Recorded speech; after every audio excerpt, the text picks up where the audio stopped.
हम डिस्कस कर रहे थे पोएम टार्टरी के क्वेश्चंस और बाकी सारा बता दिया था मैंने आपको। Introduction to the land of Tartary. मुझे ये बताइए क्वेश्चन है आपकी बुक में?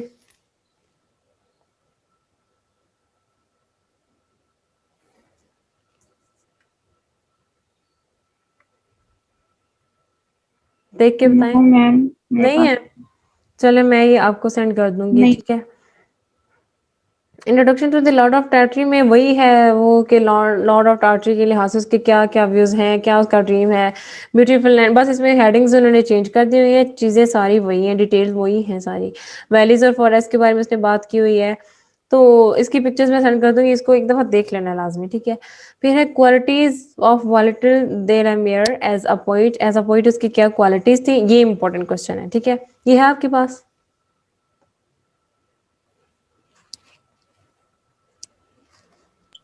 जी मैम, ये है। ठीक है, तो ये आपने लास्ट में कर लेना है, ठीक है। उसमें इमेजिनेटिव पोइट के लिहाज से कहा गया है, उसके बारे में लिखा गया है। फिर पोइट ऑफ नेचर, इसके बारे में कहा गया है, ठीक है। और description depiction of natural natural beauty, इसके बारे में लिखा गया है। सही है। तो कुलसूम, आपको आवाज़ आ रही है मेरी?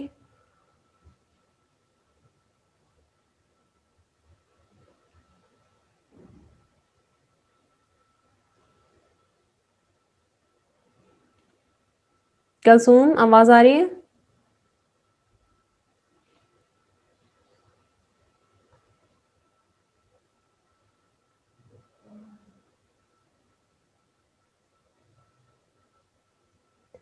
अच्छा, ये वाले क्वेश्चंस हो गए। फिर इसके बाद यस मैम, आ रही है। ठीक है, तो हम यहाँ पे क्वेश्चंस इतने बताए थे मैंने, ठीक है। ये वाला जो है ना, as a nature, poet of nature, ठीक है। Poet as a lover of nature, ये इंपॉर्टेंट क्वेश्चन है, ये इसको मार्क कर लें, ये आपने लाजमी प्रिपेयर करना है, ठीक है। इमेजिनेटिव पोइट वाला आ जाएगा इसमें। फिर पोइट ऑफ नेचर आ जाएगा, डिपिक्शन ऑफ नेचुरल ब्यूटी आ जाएगा, ठीक है। चीज़ें सारी वही हैं, नई हेडिंग्स उसने बस दे दी हुई हैं, और है सारा पुराना, जो आप पढ़ोगे एक दफ़ा वही बार बार आएगा।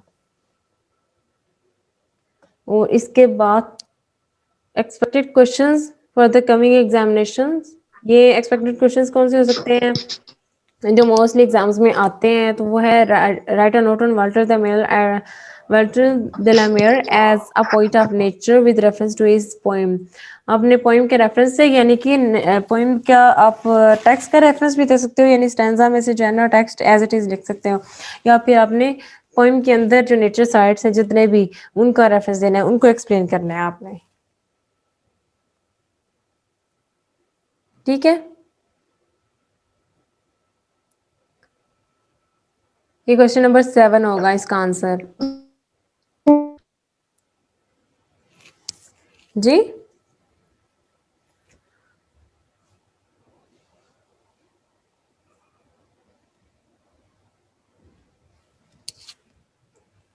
क्या कह रही हैं? फिर क्वेश्चन है draw a brief picture of the land of Tartary as imagine by Walter de la Mer। उसकी पिक्चर अब ड्रॉ करें, वो क्वेश्चन नंबर 6 में है। या क्रिटिकल एप्रिसिएशन में जो आ रहा है ना, वो मैं पिक्चर्स भी सेंड करूंगी आपको। उसमें आ रहा है वो लॉर्ड ऑफ टार्टरी के लिहाज से उसके क्या ड्रीम थे, वो सारा कुछ ना क्या इमेजिन करता है, वो सारा आप इसके अंदर लिखेंगे। तो ये क्वेश्चन नंबर 6 को कवर करेगा। Describe briefly the pictorial quality of the poem और write a note on the images of the poem. Poem के इमेजेस के बारे में आपने लिखना है, या इमेजरी जो यूज की गई उसके बारे में लिखना है। What are the dreams of the poet? How he will fulfill them? आप क्वेश्चन जो ड्रीम वाला है वो, और क्रिटिकल एप्रिसिएशन वाला, ये मर्ज करके लिख लेना। इसमें जो जो अच्छे वाले पॉइंट्स है ना, वो आपने लिखने हैं,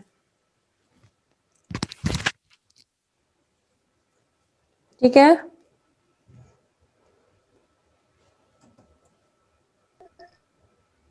ठीक है, बताएं मुझे, फिर हम नेक्स्ट पॉइंट स्टार्ट करें। Okay ma'am. मैम, आ रही है समझ। ठीक है, तो हम नेक्स्ट पॉइंट स्टार्ट कर लेते हैं साथ ही।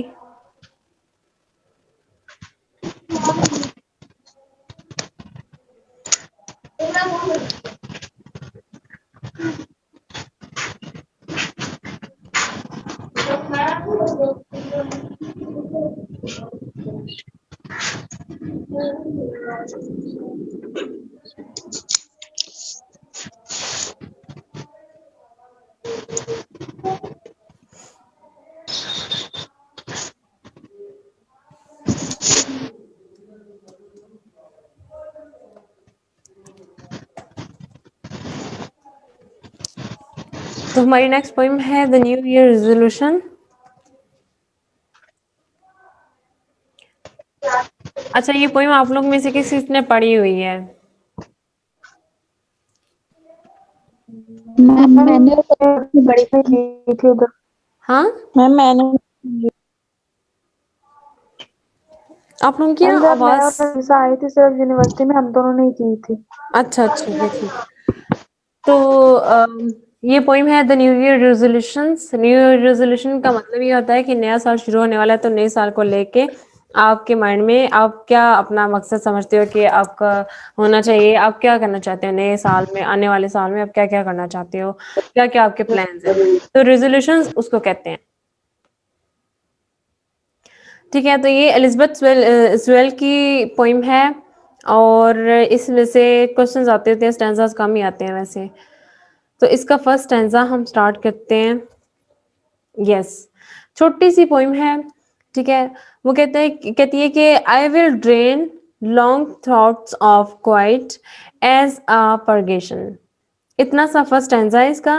इसकी लाइन से पहले दी हुई है आई विल ड्रेन, मैं पीना चाहती हूँ। आई विल ड्रेन, मैं पी जाऊंगी। लॉन्ग ड्रॉप्स, लंबे लंबे घूंट पीना किसी चीज के। ठीक है, ऑफ क्वाइट यानी कि खामोशी के। तो वो कहती है कि मैं खामोशी में कुछ टाइम अकेले रहना चाहती हूँ और मैं लंबे लंबे जो है खामोशी के घूंट पीना चाहती हूँ, यानी कि लंबे सांस लेके अपने आप को काम करना चाहती हूँ, अपने आप को जो है काम करना चाहती हूँ। एज अ पगेशन, पगेशन यानी कि आप कहते हैं ना कि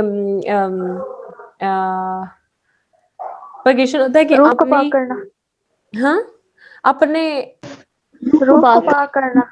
एग्जैक्टली आपने जो किया होता है ना पहले, जो माजी में हो चुका होता है, उसको आप जो है कहते हैं कि भुला के उसको नई चीज उसको पाक करते हैं। अपना जो माजी आपने गुजार चुका होता है, आपने आप वो कह रही है कि मैं नए साल में जो है खामोशी के घूंट पीते हुए अपना जो है ना एज अ पगेशन यानी कि एक कफारे के तौर पे अपना माजी भूल जाना चाहती हूँ और उसका कफारा अदा करना चाहती हूँ। उनका जो है ना वो गुजरा हुआ जो है वक्त है वो मैं उसको भूल जाना चाहती हूँ। ठीक है, तो उसका फर्स्ट जो रेजोल्यूशन है इसके अंदर वो ये है कि मैं लंबे लंबे सांस लूंगी और उसके अंदर जो माजी के जो यादें हैं उनको वो जो गलतियां की हुई हैं और जो गुनाह किए हैं उनके बारे में जो है उसका कफारा अदा करूंगी। ठीक है, कैसे करेगी अभी वो फर्दर वो जो है ना एक्सप्लेन करती है। इसमें कुछ ज़्यादा एक्सप्लेनेशन आ गई है।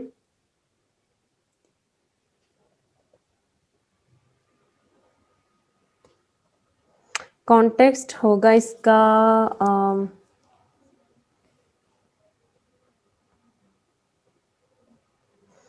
okay.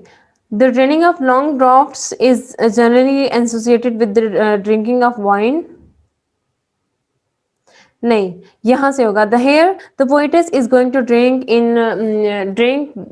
The wine. इस तरह से कहेंगे आप। ठीक है, to drink the wine in peaceful solitude she wants to purify and cleanse herself. Drinking of wine often deprives man of his memory and wits. वो कहता है कि जिस तरह से जो कोई शराब पीता है ना या वाइन पीता है, तो वो क्या होता है कि वो अपने आप जो है अपनी वक्ती तौर पे अपनी मेमोरी जो है वो उसको भूल जाता है, सारा कुछ भूल जाता है। तो वो कहती है कि मैं भी जो है ना अपना इस तरह की खामोशी के लंबे लंबे घूंट पीना चाहती हूँ कि मैं सब कुछ भूल जाना चाहती हूँ। वो ये नहीं कह रही है कि मैं वाइन पीना चाहती हूँ, वो ये कह रही है कि मैं वाइन की तरह जो है ना अपने आप को एक लंबे लंबे घूंट पीना चाहती हूँ, खामोशी के घूंट पीना चाहती हूँ, जिसके अंदर मैं अपने आप को प्योर कर सकूँ, पाक कर सकूँ, सारा कुछ भूल भुला के। ही फॉरगेट्स everything under intoxication। ठीक है, here the poetess does not want to drink wine but the drinking of long draughts makes her forget the fever of daily life। ठीक है, okay, in that feet of peace and calm she will think over her past misdeeds. तो ये सारा आप करेंगे। Here the poet's से लेके and तक ये आपका कॉन्टेक्स्ट होगा। इसमें एक दो लाइंस आप चाहें तो स्किप भी कर लें। हेयर द पोएटिस यहाँ से कर लें, she wants to purify and cleanse her self, यहाँ से स्टार्ट कर लें। ठीक है, उसके बाद मेमोरी बाकी ठीक है, बाकी एंड तक आप इसका कॉन्टेक्स्ट कर लें और नेक्स्ट जो आ रहा है इसका इसकी एक्सप्लेनेशन कर लें। ठीक है, यहाँ तक एंड तक आपकी जो है ना एक्सप्लेनेशन आ जाएगी। सही है। Yes ma'am. नेक्स्ट स्टैंजा में वो कह रही है रिमेंबर, वो कहती है याद करूंगी, ट्वाइस डेली, दिन में 2 बार, हु आई एम। वो कहती है कि मैं इस बात को याद करूंगी और मैं इस बात पे फोकस करूंगी, मैं अपने आप पे डेली जो है एक दिन में 2 बार मैं ये देखूंगी, फोकस करूंगी कि मैं कौन हूँ, यानी कि मेरा कैरेक्टर कैसा है, मैं कौन हूँ, किस टाइप की हूँ। तो वो कहती है कि अब जो है पीछे जो हो चुका वो तो हो चुका, लेकिन जो अब जो नया आने वाला साल है मैं उसमें ये करना चाहती हूँ कि मैं याद रखना चाहती हूँ और मैं ये प्रैक्टिस करना चाहती हूँ कि मैं डेली अपने आप को देखूं और परखूं कि मैं क्या कर रही हूँ और मुझे क्या करना चाहिए। ठीक है, तो she will try to know her nature twice a day. She will contemplate about the purpose of her creation. She will try to know her soul and moral duties as a member of society. She will behave as a responsible citizen in the future years. तो वो कहती है कि मैं दिन में 2 बार जो है अपने आप को देखूंगी, सोचूंगी, तो मैं देखूंगी कि मेरे पर्पस क्या था इस दुनिया में आने का, मेरी क्रिएशन का, और मेरी मॉरल और सोशल ड्यूटीज क्या हैं, और बीइंग अ सिटीजन मेरी मुझे क्या करना चाहिए। तो ये आपका होगा कॉन्टेक्स्ट। ठीक है, इतना ये 3-4 लाइनें ये कॉन्टेक्स्ट होगा। एक्सप्लेनेशन आपकी जो एंड पे दी हुई है पोएम के वो वाली कर लेना आप। Okay, yes ma'am. अच्छा लास्ट स्टैंजा है will lie all night in the bonny arms of reality and be comforted। will lie all night वो कहती है कि मैं रात को, जो इस रात नया साल शुरू होगा, मैं रात को जो है इन द बोनी आर्म्स जो हड्डियों वाला है, मतलब जिसमें जिल्द कम होती है, जो हड्डियां ज्यादा नजर आती हैं, इन द बोनी आर्म्स। वो कहती है कि मैं जो है रात को ऐसी जो है वो कह लें कि नए साल की एक ऐसी, वो कहती है कि हकीकत की बाहों में, जिसमें कहते हैं ना कि जब हड्डियां ज्यादा होती हैं ना जिस्म जिस्म में, तो जिल्द कम होती है, स्किन कम होती है, तो जो हड्डियां हैं वो क्लियरली नजर आती हैं। तो वो कहती है कि मैं विल लाई और नाइट में रात के वक्त in the burning arms of reality, the bony arms of reality. वो कहती है कि मैं हकीकत की उन बोनी आर्म्स यानी हड्डियों वाली जो है जो बाजू हैं, मैं उनमें लेटूंगी और मैं अपने आप पे, यानी कि मैं हकीकत को तस्लीम करूंगी, हकीकत को देखूंगी। जैसे हकीकत को वो इस तरह से देखने का कह रही है कि जैसे इंसान की हड्डियां हों, किसी इंसानी जिस्म की या किसी भी जिस्म की हड्डियां होती हैं और हड्डियों में आप क्लियरली हर चीज़ देख पाते हो। इस तरह से वो कहती है कि मैं हकीकत की उन बोनी आर्म्स में लेटना चाहती हूँ एंड बी कम्फर्टेड, और अपने आप को उस रियलिटी को एक्सेप्ट करना चाहती हूँ और उसमें अपने आप को पुरसुकून महसूस करना चाहती हूँ। ठीक है, so this is all for the last but not least stanza. इसका कॉन्टेक्स्ट मैं थोड़ा सा बता देती हूँ।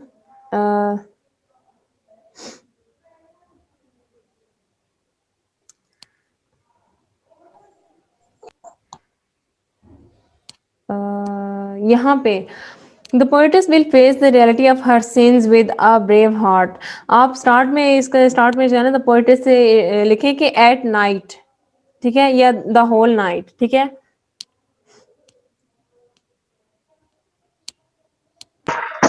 किधर मैम जहाँ पे द पोएटस विल फेस लिखा हुआ है?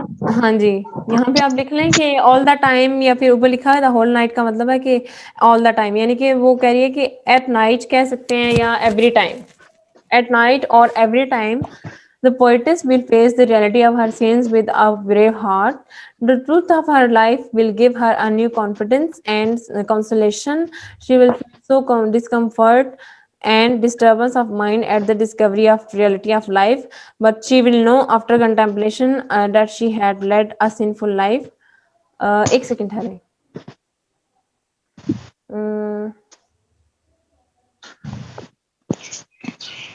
ये एक्सप्लेनेशन उन्होंने कुछ ज़्यादा ही दी हुई है, यहाँ पे कॉन्टेक्स्ट इतना बड़ा नहीं हो सकता। एक सेकंड है।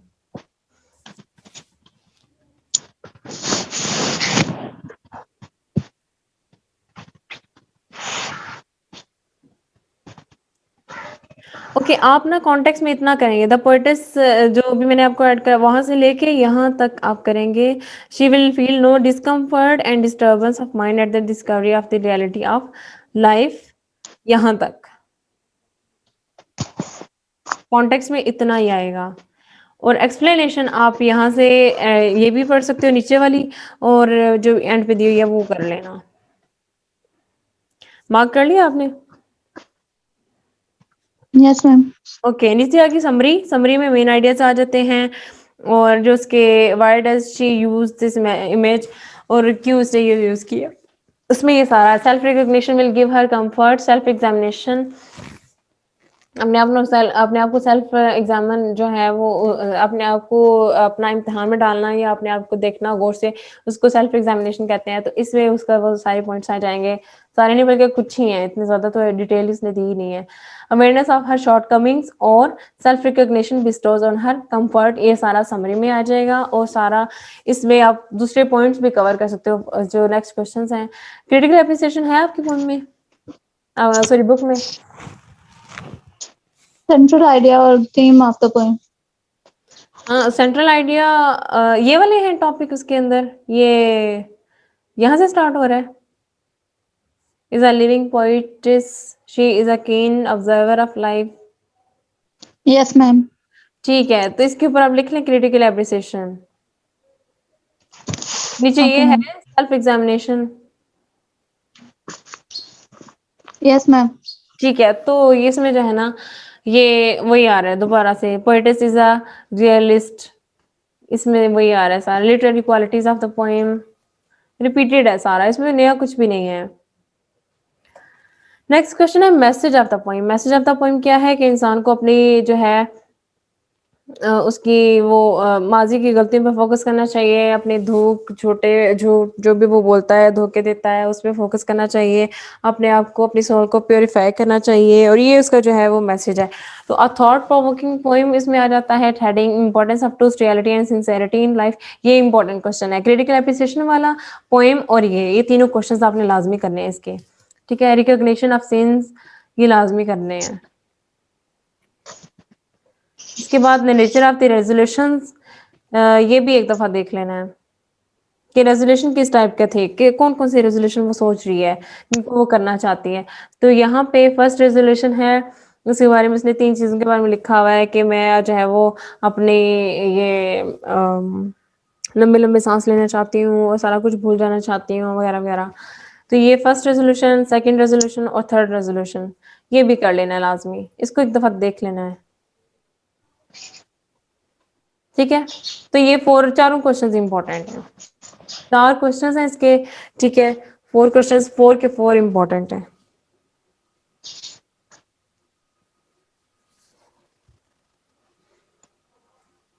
टिक कर रहे हो आप लोग साथ साथ?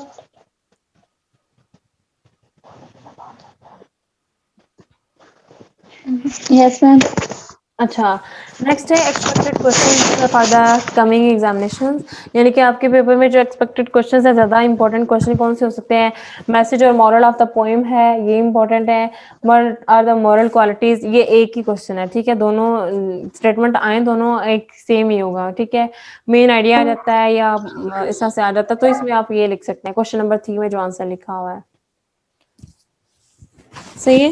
मॉरल ऑफ द पोइम वाला, what are the 3 resolutions that the poetess makes, उसके रेजोल्यूशंस कौन कौन से थे। अभी जो रिसेंट क्वेश्चन है ये वाला, ठीक है, ये इसमें आ जाएगा। फर्स्ट है, सेकंड है और थर्ड है नीचे, ये 3 रेजोल्यूशंस हैं, ये भी इंपॉर्टेंट है, ठीक है। देखिए पेपर में आया हुआ ये, what are the 3 resolutions that the poetess makes, or how will the poetess feel comforted on laying on the bony arms of reality। वो क्या कहती है कि रियलिटी की आर्म्स में मैं वो जो है बॉनी आर्म्स में लेट के क्या करना चाहती हूँ, वो सारी एक्सप्लेनेशन है क्वेश्चन नंबर 1 में। और क्वेश्चन नंबर 1 है, आई थिंक समरी आ रही है यहाँ पे, yes, summary of the poem में आप सारी डिटेल उसके अंदर लिखेंगे, ठीक है। ये यहाँ पे यस मैम। एंड हो रही है जी। और कोई क्वेश्चन, क्या नाम है, कुलसूम, मरवा, अनीसा? No ma'am. नहीं है, अच्छा यस मैम। अनीसा, अनीसा कुलसूम, हाँ जी पूछें।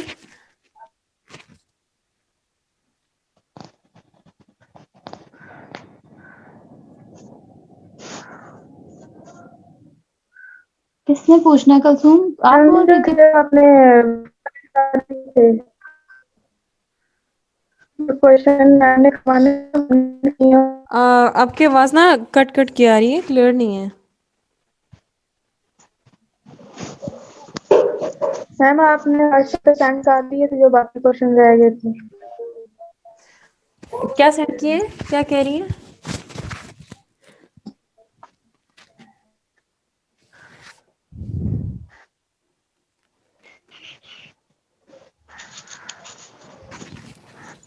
बताएं कुलसुम, कौन कौन से, जैसे क्या कह रही हैं कि जैसे कल सेंड किए थे वैसे जो पिक्चर्स है वो सेंड कर दूं?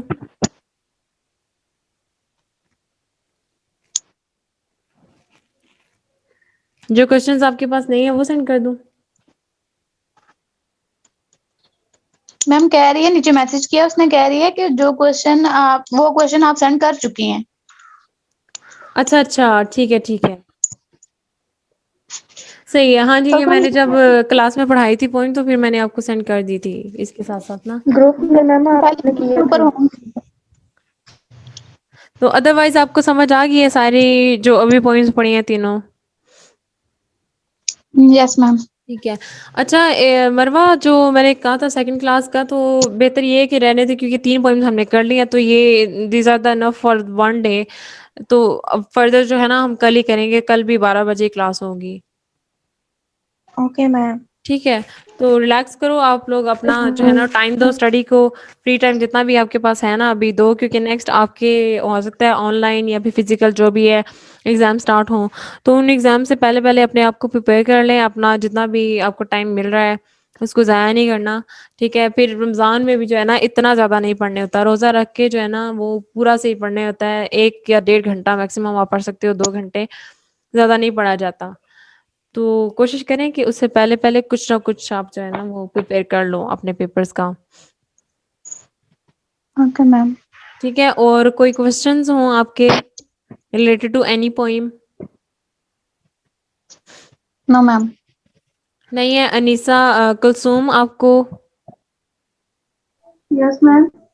कोई ऐसा क्वेश्चन जो या पोएम जिसके बारे में आप कोई कुछ पूछना चाहते हो या कोई कन्फ्यूजन हो? मैम क्लियर हो गया सर। क्लियर हो गया रिवाइज सब हो ना? गया दोबारा। ठीक है ठीक है, यस मैम। चलिए सही है, फिर आप लोग जाएं, आप खाना शाना खाएं, नमाज वगैरह पढ़ें। तो हम नेक्स्ट पोइम जो है कल इंशाल्लाह आगे से कंटिन्यू करेंगे, कुछ ही रह गई हैं। मरवा का भी सिलेबस, फिर हम शॉर्ट स्टोरीज पे आ जाएंगे। जी ठीक है। हाँ। ठीक है जी, ओके, अपना ख्याल रखें और टेक केयर। ठीक है, ओके मैम। अल्लाह हाफिज। अल्लाह हाफिज हाफिज। मैम। ओके जी, अल्लाह हाफिज, अल्लाह हाफिज।